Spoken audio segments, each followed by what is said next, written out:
여러분은 혹시 살아가시면서 이 실패를 경험한 적이 있으십니까? 한번 생각해 보십시오. 인생을 살아가면서 실패를 경험한 순간들. 아마도 무엇인가를 기대하고 또 준비하고 야심차게 도전을 했다가 커다란 실패를 경험한 그런 기억이 한 번쯤은 아마 다 있으실 겁니다. 네, 저도 그렇습니다. 저도 이런 경험이 참 많이 있는 것 같습니다. 제가 열심히 노력하고 열심히 준비하였는데 완전히 망해버린 그러한 일들도 생각해보면 참으로 많이 있습니다.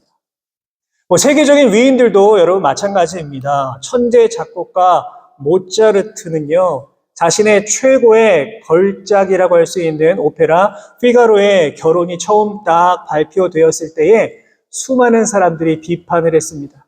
너무너무 시끄럽다. 음표가 너무 많다라고 하는 아주 혹평을 받았다고 합니다.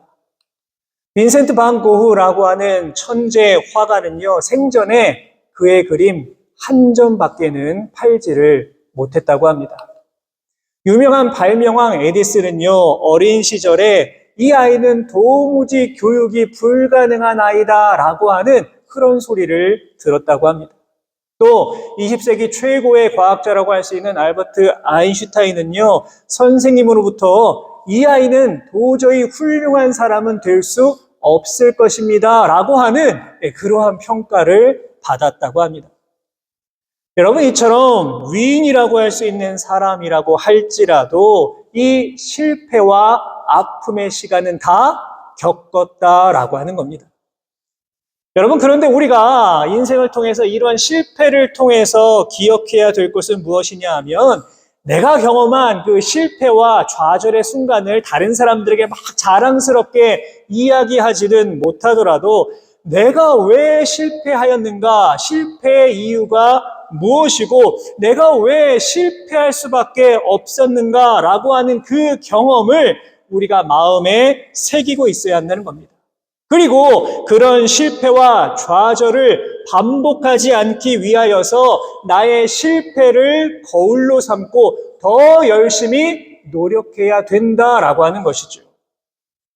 마치 시험을 본 다음에 내가 틀린 문제를 오답 노트에 적어놓고 내가 다시는 이 문제는 틀리지 말아야지라고 노력하는 것처럼 실패는요, 우리를 한 걸음 더 성장시켜주는 아주 소중한 밑거름이 되기도 합니다.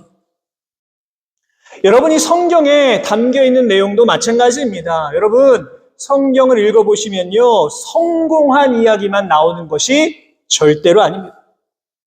이 성경에는요, 하나님께 불순종한 이야기, 하나님께 벌을 받은 이야기, 나라가 망한 이야기, 부끄럽고 수치스러운 이야기, 그리고 엄청난 실패의 역사가 이 성경 속에 담겨져 있습니다. 자, 그렇다면 여러분, 왜 거룩한 성경에 실패의 역사가 담겨져 있는 것일까요?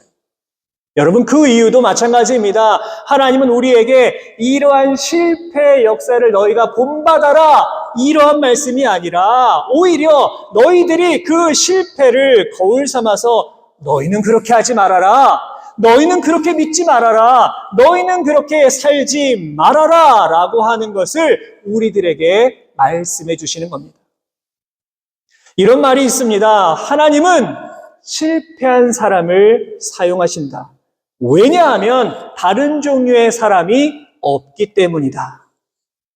여러분, 이해가 되십니까? 세상 모든 사람들이 다 실패를 경험한다라고 하는 것입니다. 모든 일에 성공만 이루는 사람은요, 사실 아무도 없습니다. 성경의 인물들도 마찬가지 아닙니까? 아브라함도, 이삭도, 야곱도, 요셉도, 다윗도, 모세도 모두 다 인생에 있어서 실패의 쓴 잔을 경험한 사람들입니다.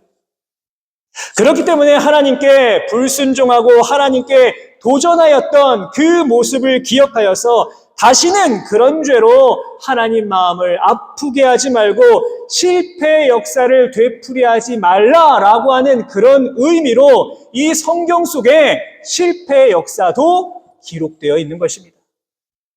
자, 여러분, 오늘 우리가 읽은 이 내용 역시요, 안타까운 실패의 역사가 기록이 되어 있습니다. 430년 동안 애굽에서 노예로 살던 이스라엘 백성들은 하나님께서 세워주신 민족의 지도자 모세와 함께 애굽에서 해방될 수가 있었습니다. 하나님께서는요, 이스라엘 백성들에게 젖과 꿀이 흐르는 가나안 땅을 딱 준비해 놓으셨습니다. 하지만 안타깝게도 출애굽한 사람들 가운데 1세대들은요, 모두 다 광야에서 죽고 그의 다음 세대, 자녀 세대와 함께 오직 여호수아와 갈렙만이 하나님이 약속하신 그 가나안 땅에 들어갈 수가 있었습니다. 여러분, 심지어 민족을 이끌었던 광야 40년을 이끌었던 모세조차도 가나안 땅을 먼 발치에서 보기만 하였지 그 땅에는 들어가지를 못했습니다. 자, 이제 여호수아가 모세에 이어서 민족의 지도자가 되었습니다. 여호수아는요, 이제 이스라엘 민족을 이끌고 하나님께서 약속하신 그 가나안 땅에 들어가야만 하는 아주 막중한 임무를 가지고 있었습니다. 자, 그런데요, 그 일이 결코 쉽지가 않았습니다. 무엇보다 이들 앞에는요, 크고 견고한 여리고성이 딱 가로막고 있었습니다. 분명한 것은 무엇이냐? 당시 이스라엘 민족의 전력으로는 또 이제 갓 민족의 지도자가 된 여호수아의 실력으로는요, 도저히 그 여리고성을 점령할 수가 없었습니다. 여러분, 한번 생각해 보십시오. 이스라엘 민족이요, 그 전까지 광야 생활을 했습니다. 40년 동안 여러분, 어디에서 무기를 만들 수가 있었겠습니까? 어디에서 군대를 조직하고 어떻게 군사들을 훈련시킬 수가 있었겠습니까? 하지만 하나님께서는 어떠합니까? 이들에게 놀라운 기적을 보여주셨죠. 우리가 지금 이 매일 성경을 통하여서 여호수아의 말씀을 묵상하고 있기 때문에 어떻게 여리고성이 무너졌는가 우리가 지금 다 알고 있습니다. 어떻게 무너졌습니까? 하나님의 명령에 따라서 이들은 하루에 한 바퀴씩 여리고성을 돌았고요. 마지막 7째 날에는요, 성을 7바퀴를 돌았습니다. 총 13바퀴를 돈 다음에 이스라엘 백성들이 와! 하고 소리를 지르니 여리고성이 와르르 무너지고 말았습니다. 거대한 성이 순식간에 무너져 버렸습니다. 여러분, 한번 상상해 보십시오. 여러분들이 이스라엘 백성입니다. 그리고 지금 여리고성이 내 눈앞에서 무너지는 모습을 보았습니다. 여러분, 어떤 마음이 들었을까요? 소름이 탁 끼치지 않았겠습니까? 분명 사기가 막 충만해졌을 겁니다. 이야, 우리는 뭐든지 다 할 수 있다. 우리는 승리할 수 있다. 우리는 다 해낼 수 있다. 라고 하는 이 자신감이 막 넘쳐났을 겁니다. 자, 그런데 문제는 성공 그 이후에 나타난 것입니다. 자신감이 너무나 넘친 이스라엘 백성들은 여리고성을 점령한 다음에 바로 곁에 있는 조그만 아이성을 공격하기로 했습니다. 규모로 본다면 여리고성과는요, 비교할 수 없을 정도로 이름도 아이성입니다. 너무나 조그만 성입니다. 그렇기 때문에 막 자신감이 넘친 이스라엘 백성들은요, 곧바로 그냥 진격해 들어갔습니다. 그런데 어떠합니까? 어떤 결과를 맞이하였습니까? 오늘 본문을 보시면 안타깝게도 이들은 승리가 아니라 패배를 하고 말았습니다.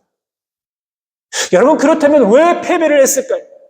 그 거대한 여리고성을 순식간에 무너뜨린 이스라엘 백성들이 왜 그 조그만 아이성을 정복하지 못하고 실패를 경험한 것일까요? 이들이 실패한 가장 첫 번째 이유는 무엇이냐? 교만하였기 때문입니다. 처음 여리고성을 딱 보았을 때는 너무나 크고 견고하여서 두려워서 질 것 같았던 벌벌 떨던 사람들이 여리고성이 막 순식간에 무너지는 모습을 보니까요, 겸손한 마음이 다 없어지고요, 교만한 마음이 들어왔습니다. 여러분, 한번 생각해 보십시오. 이스라엘 백성들이요, 여리고성을 점령하는데 전술적으로 이들이 한 게 뭐가 있습니까? 여리고성을 향해서 돌 한 번 던지지 않았습니다. 화살을 쏘거나 창을 던지지도 않았습니다. 그럼에도 불구하고 이들이 성을 점령하였습니다.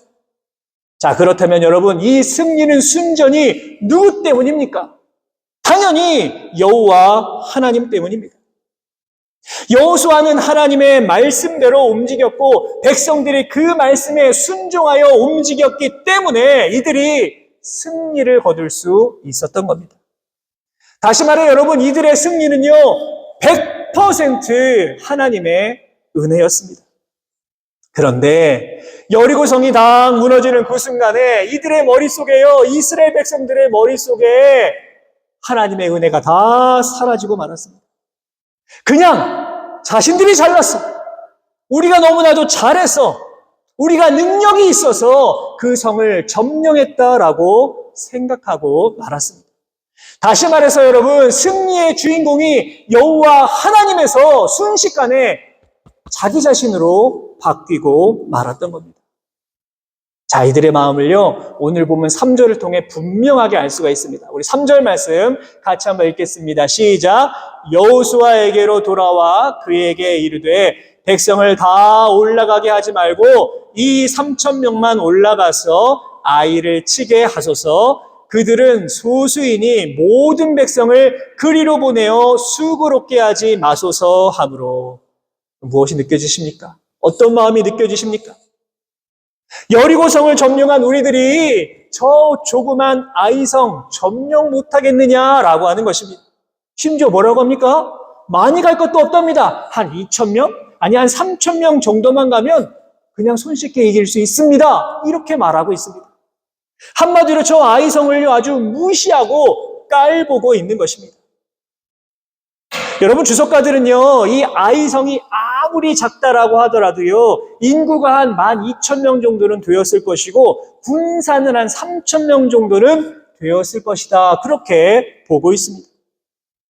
더욱이 당시 아이성은요 해발 518m에 위치한 아주 난공불락의 성이었다고 합니다. 그렇기 때문에 일반적인 전투를 한번 생각해 본다면 적어도 적군의 한 2배, 3배 정도의 병력은 필요했을 겁니다. 하지만 어떠합니까? 자만심에 빠진 이스라엘 백성은 그냥 우리가 쉽게 이길 거야, 그렇게 판단하고 있습니다. 사실 여러분, 사람은요 큰 것 때문에 넘어지지 않습니다. 아주 작은 돌뿌리 때문에 넘어지는 것이 연약한 우리들을 인간의 모습입니다. 여러분, 또한 이들의 교만함은 어디서 알 수 있겠습니까? 그것은 바로 이들이 하나님 말씀에 귀를 기울이지 않는 모습을 통해서 알 수가 있습니다. 자, 오늘 보면 3절을 보시면 아이성을 정탐한 이들이 여호수아에게 보고를 했는데 그 다음에 여호수아가 하나님께 기도하였다라고 하는 내용은 전혀 나오지 않습니다. 3절에서 보고를 받은 여호수아는 4절에 곧바로 3,000명을 데리고 전쟁에 나아가고 있습니다. 자, 여리고성을 점령할 때만 하더라도 수시로 하나님 앞에 엎드렸던 여호수아가 저 아이성을 점령할 때에는요 하나님 말씀에 전혀 귀를 기울이지 않았습니다. 무엇을 알 수 있습니까? 여호수아도 교만하였다라고 하는 겁니다. 커다란 승리에 도취되어서 여호수아도 교만하였다라는 것을 볼 수가 있습니다. 사랑하는 여러분, 이제 우리들의 모습을 한번 돌아보시기를 바랍니다. 여러분, 여러분의 인생 가운데, 나의 인생 가운데 진정한 주인공은 누구입니까? 내 인생이니까 오직 나를 중심으로 내가 주인공이고 내가 중심이 되어서 나의 뜻대로 살아가기만 하면 된다라고 우리가 생각하고 있는 것은 아닙니까? 내가 교회 다니고 있고 내가 하나님을 믿고 있기는 하지만 하나님이 이 내 마음속 중심에 계신 것이 아니라 하나님은 내 마음속 저 구석 어딘가에 계신 것은 혹시라도 아니십니까? 여러분, 잠언 16장 18절은요 우리에게 분명히 경고합니다. 뭐라고 합니까? 교만은 패망의 선봉이요 거만한 마음은 넘어짐의 앞잡이니라. 오늘 이 시간 하나님의 뜻대로 살지 않는 사람, 하나님을 버리고 교만에 빠진 사람은요 결국에는 넘어질 수밖에 없고 결국에는 실패할 수밖에 없다라고 하는 것을 다시 한번 기억하실 수 있기를 바랍니다. 혹시라도 지금 내가 내 인생 가운데 최고의 성공을 지금 맛보고 있다라고 한다면, 내가 하나님 앞에서 기도한 모든 일들이 다 응답되고 있다라고 한다면, 내가 계획하고 내가 생각한 모든 일들이 지금 막 풍성한 열매를 맺고 있다라고 한다면, 이 모든 것들이 내가 잘해서 된 것이 아니라, 내가 잘나고 내가 똑똑해서 그렇게 된 것이 아니라 오직 하나님의 은혜라는 것을 여러분 반드시 기억하실 수 있기를 바랍니다. 우리가 늘 정말 하나님 중심으로 하나님 앞에서 늘 겸손하게 하나님의 뜻을 간구하며 살아갈 수 있다라고 한다면 우리는 결코 우리의 삶 가운데 실패를 경험하지 않게 될 것입니다. 이러한 삶을 살아가실 수 있는 우리 모든 성도 여러분 다 되실 수 있기를 주님의 이름으로 축복합니다.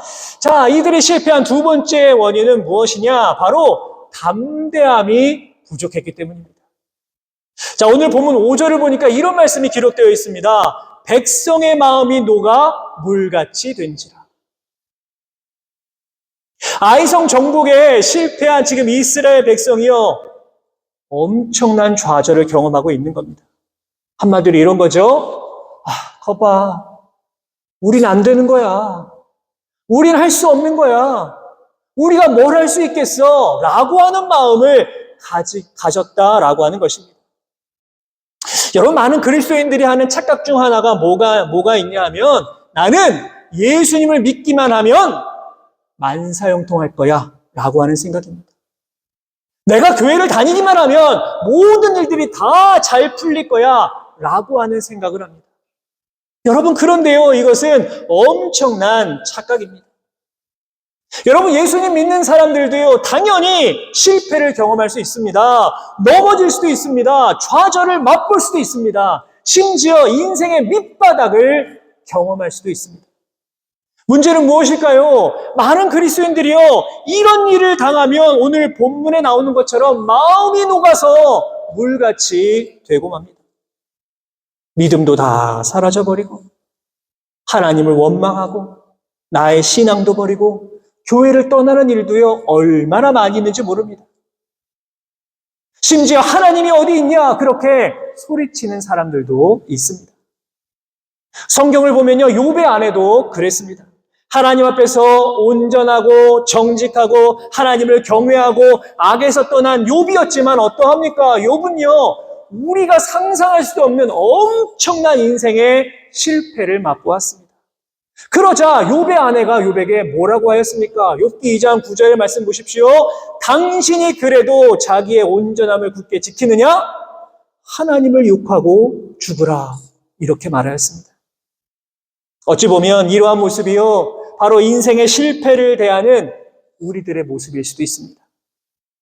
자, 그런데 여러분, 성경을 보시면 고린도전서 10장 13절에 이러한 말씀이 기록되어 있습니다. 우리 다 같이 한번 말씀을 읽겠습니다. 시작. 사람이 감당할 시험 밖에는 너희가 당한 것이 없나니 오직 하나님은 미쁘사 너희가 감당하지 못할 시험당함을 허락하지 아니하시고 시험당할 즈음에 또한 피할 길을 내사 너희로 능히 감당하게 하시느니라. 아멘, 아멘. 여러분, 무슨 말입니까? 한마디로 하나님은요, 우리가 감당할 수 없는 어려움은 주시지 않는다는 겁니다. 또 우리가 그런 어려움을 겪더라도 어떻게 됩니까? 그것을 감당할 수 있는 능력을 우리에게 주신다는 말씀입니다. 할렐루야. 얼마나 감사합니까? 여러분, 우리에게 얼마나 위로가 되는 그러한 말씀입니까? 사랑하는 여러분, 기억하십시오. 여러분, 우리의 인생 가운데는요, 언제나 성공만 있는 것이 절대로 아닙니다. 때로는 우리가요, 실패를 맛볼 수도 있고요, 때로는요, 넘어짐을 맛볼 수도 있고, 때로는 넘어짐을 경험할 수도 있습니다.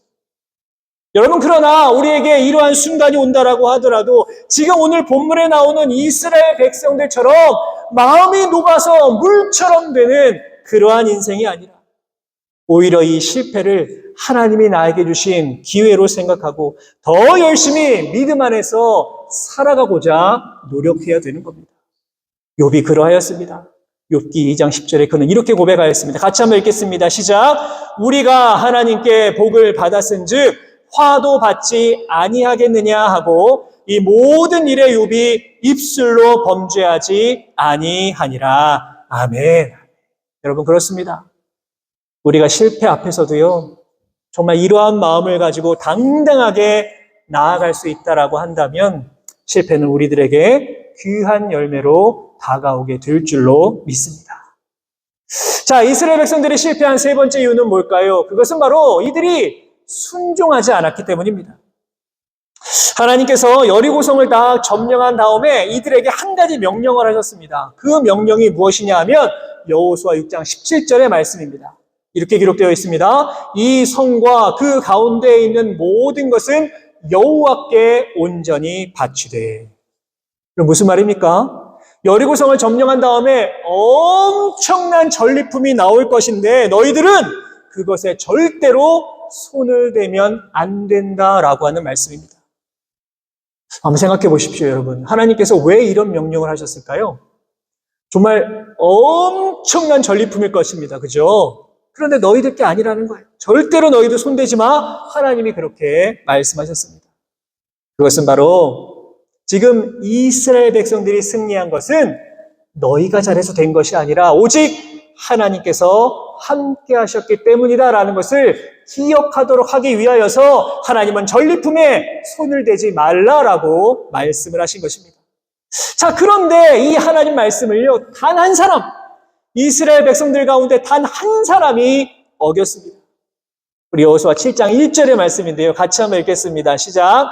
이스라엘 자손들이 온전히 바친 물건으로 말미암아 범죄하였으니 이는 유다 지파 세라의 증손 삽디의 손자 갈미의 아들 아간이 온전히 바친 물건을 가졌음이라. 여호와께서 이스라엘 자손들에게 진노하시니라. 여러분, 수많은 이스라엘 백성들 가운데 유다 지파에 속한 아간이라고 하는 사람이 전리품을 훔쳤습니다. 하지 말라고 했는데 뭘 훔쳤을까요? 뭘? 7장 21절을 보니까요, 그가 훔친 게 이겁니다. 아름다운 외투 한 벌, 은 200세겔, 무게가 50세겔 되는 금덩이 하나였습니다. 수많은 전리품 가운데 옷 한 벌, 금과 은을 슬쩍 가져다가 자신의 집 장막 땅속에 묻어버린 겁니다. 왜 이런 짓을 하였을까요? 여러분 한번 생각해 보십시오. 왜? 아간이 하나님 명령을 듣지 못했기 때문일까요? 아닙니다. 그렇지 않았을 겁니다. 분명히 알고 있었을 겁니다. 그럼에도 불구하고 아간이 전리품을 훔쳤습니다. 왜요? 그것은 바로 나 하나쯤이야 라고 하는 생각 때문입니다. 분명 아간은요, 이렇게 전리품이 많은데 이것 조금 가져다가 옷 한 벌, 은, 금 조금 가져다가 땅속에 묻으면 아무도 모를 거야. 나 하나쯤은 괜찮을 거야. 라는 생각을 가졌다라고 하는 것입니다. 여러분 그렇기 때문에요, 이후의 말씀을 읽어보시면 그가 분명히 하나님 명령을 어겼고 잘못을 저질렀음에도 불구하고 끝까지 이야기하지 않습니다. 끝까지. 내가 했습니다. 절대로 말하지 않는 모습을 볼 수가 있습니다. 여러분 아간이라는 이름의 뜻이 뭔지 압니까? 아간은요, 괴로움이라고 하는 뜻입니다. 괴로움. 아간은 그의 이름처럼 나 하나쯤은 괜찮겠지라고 하는 이 생각 때문에 이스라엘 백성 전체에게 괴로움을 주었다라고 하는 겁니다. 여러분 기억하십시오. 이처럼 한 사람의 잘못된 행동이요, 공동체 전체에 어려움을 줄 수가 있는 겁니다. 실제로 아간의 범죄, 그 한 사람의 범죄 때문에요, 이스라엘 백성은 아이성 정복에 실패하였고 이 아간 한 사람 때문에 그의 온 가족이 멸절당하는, 완전히 멸망하는 그런 결과를 맞이하게 되었습니다. 여러분 그런데 이것을 반대로 한번 생각해 본다면 나 한 사람이 내가 하나님 앞에서 온전히 순종하고 내가 하나님 앞에서 그 믿음을 잘 지키며 나아갈 때에 공동체 전체가 복을 받을 수도 있다라고 하는 겁니다. 무엇을 할 수 있습니까? 여러분들 한 사람 한 사람이 중요하다는 겁니다. 나 한 사람의 믿음, 나 한 사람의 신앙이 그만큼 중요하다는 겁니다. 여러분 하나님께서 여리고성을 하루에 한 바퀴씩 돌라라고 명령하셨을 때에 한 가지의 명령을 더하셨습니다. 그게 뭘까요? 바로 침묵이었습니다. 여호수아 6장 10절 말씀을 보시면 너희는 외치지 말며 너희 음성을 들리게 하지 말며 너희 입에서 아무 말도 내지 말라라고 말씀하십니다. 그러니까 이스라엘 백성들이 여리고성을 도는 동안에요, 이들은 아무 말도 해서는 안 됐습니다. 완전한 침묵을 해야만 했습니다. 당시 인구가요 20세 이상으로 전쟁에 나갈 수 있는 남성의 숫자를 세어보니 거의 60만 명이었습니다. 그러니까 아이들, 노인들, 여성들까지 다 합치면요 100만 명이 훌쩍 넘는 그런 인구였을 겁니다. 자, 그러한 사람들이 성을 하루에 한 바퀴씩 돌면서 총 13바퀴를 돌았습니다. 13바퀴를 도는 동안 한마디도 안 한다는 거 가능했을까요? 생각해 보십시오. 우리는요 한 두세 사람만 모여도 수근수근 하지 않습니까? 그죠? 그런데 이 수많은 백성들이요 여리고성을 도는 동안에 한마디도 하지 않았습니다. 이들 모두가 하나님 명령에 순종하고 하나님 명령을 지켰을 때에 그때 이들은 승리를 경험할 수가 있었던 겁니다. 사랑하는 여러분, 우리 오늘 본문을 통해서 교만하고 담대하지 못하고 하나님 말씀에 순종하지 못한 이스라엘 민족의 안타까운 이 실패 역사를 우리가 함께 보았습니다. 자, 그런데 여러분, 이러한 실패는 오늘을 살아가고 있는 여러분의 삶 가운데, 나의 삶 가운데도요, 얼마든지 찾아올 수 있습니다. 바라기는 여러분, 우리에게 설사 이러한 실패의 순간이 다가오더라도 오늘 본문에서 만난 이스라엘 백성들처럼 주저앉아 버리는 인생이 아니라 마음이 녹아서 물처럼 되는 그러한 인생이 아니라 힘들고 어려운 순간에 더 하나님을 바라보실 수 있기를 바랍니다. 더욱 하나님 말씀 의지하시고 더 하나님 말씀에 온전히 순종하며 나아가심으로 말미암아 여러분의 인생 가운데 실패의 역사가 아니라 너무나 멋진 성공의 역사를 쓰며 나아가실 수 있는 저와 우리 모든 성도 여러분의 귀하고 복된 삶의 모습이 다 되실 수 있기를 주님의 이름으로 축원합니다.